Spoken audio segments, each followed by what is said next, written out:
संप्रदान अपादान संबंध अधिकरण आणि विभक्ती किती आहेत 8 आहेत. विभक्ती कोणकोणत्या प्रथमा द्वितीय तृतीय चतुर्थी पंचमी षष्ठी सप्तमी आणि संबोधन.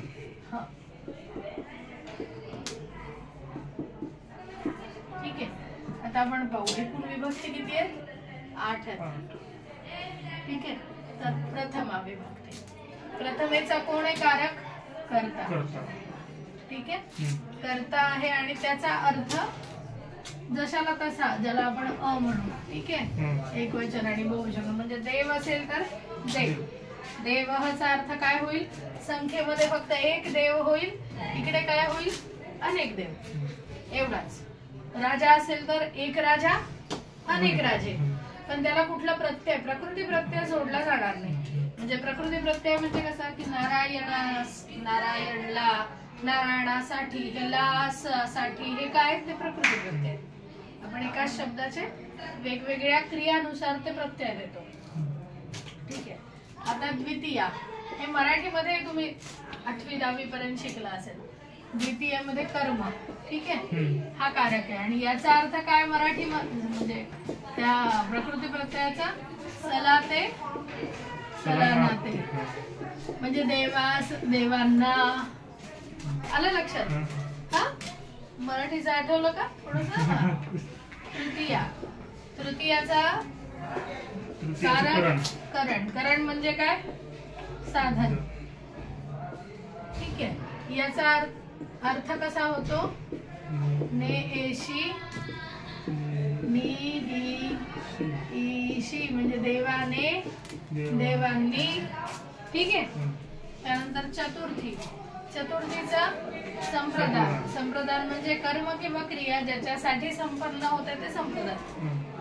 ज्याला द्यावयाचं आहे. राजाने ब्राह्मणाला गाय दिली. देणं ही क्रिया आहे. ठीक आहे. क्रियापद आहे. काय दिली आहे गाय दिली म्हणजे ते काय म्हणजे कर्म झालं. कोणी दिली आहे राजाने म्हणजे तो कर्ता झाला.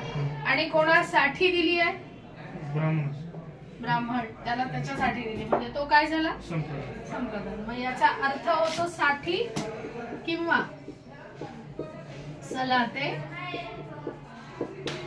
सलानाते. देवास देवांना किंवा देवांसाठी. ठीक आहे. त्यानंतर पंचमी. पंचमीचा अपादान. कर्म जिथून पतित होते. हातावरून खडू पडला. हातातून खडू पडला म्हणजे हात आणि खडू जवळ जवळ होता परंतु तिथून पडला म्हणजे वियुक्त झाला वियोग झाला वेगळा झाला म्हणून ते अपादान.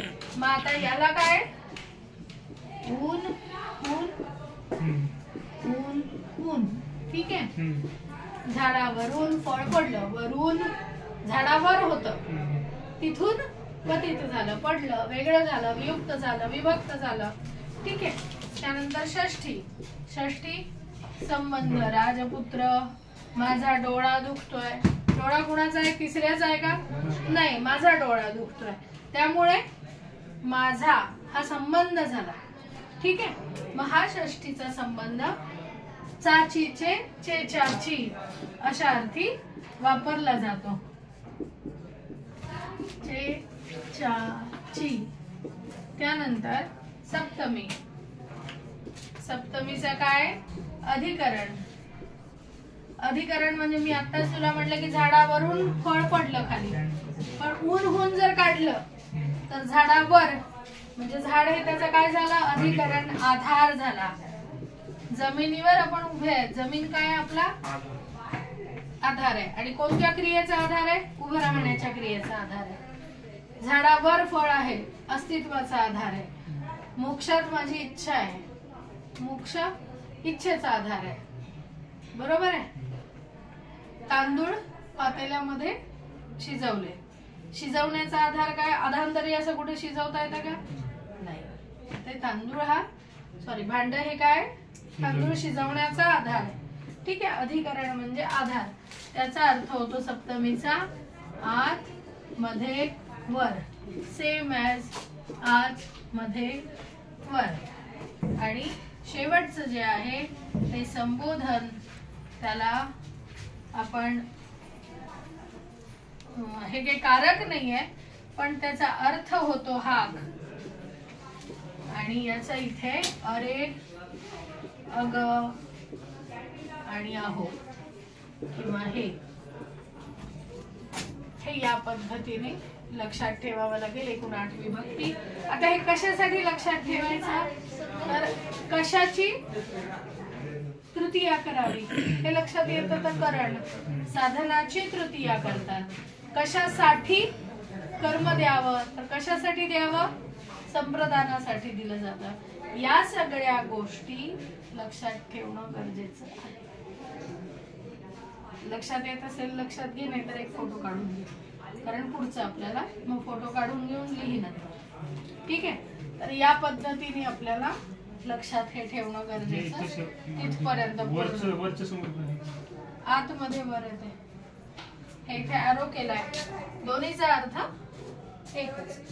म्हणजे याला काय म्हणू आपण, सर्व देवांमध्ये कोण आहे श्रेष्ठ, सर्व देवांमध्ये विष्णू श्रेष्ठ आहे. देवांमध्ये सप्तमी. आलं का लक्षात? तर या पद्धतीने. ठीक आहे, जाऊ पुढे.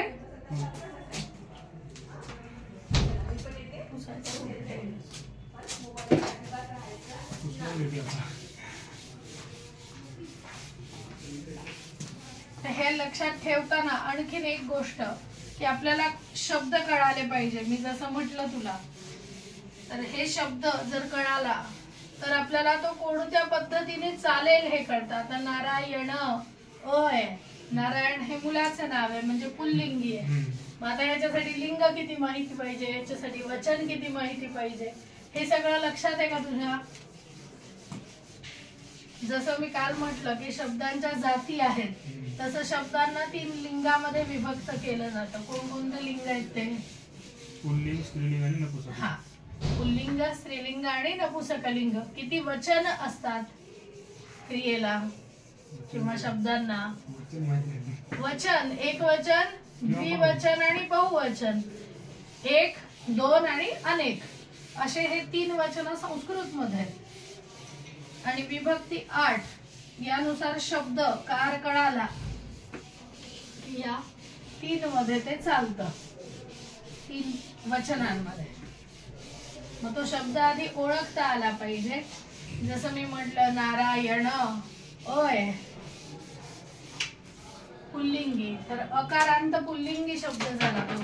मग आपल्याला अकारांत पुल्लिंगीसाठी काय आहे, एक ठोकताळा आपण कोणता दिला, देव दिला. ठीक आहे, आता हे कार कळायला पाहिजे. पुष्पा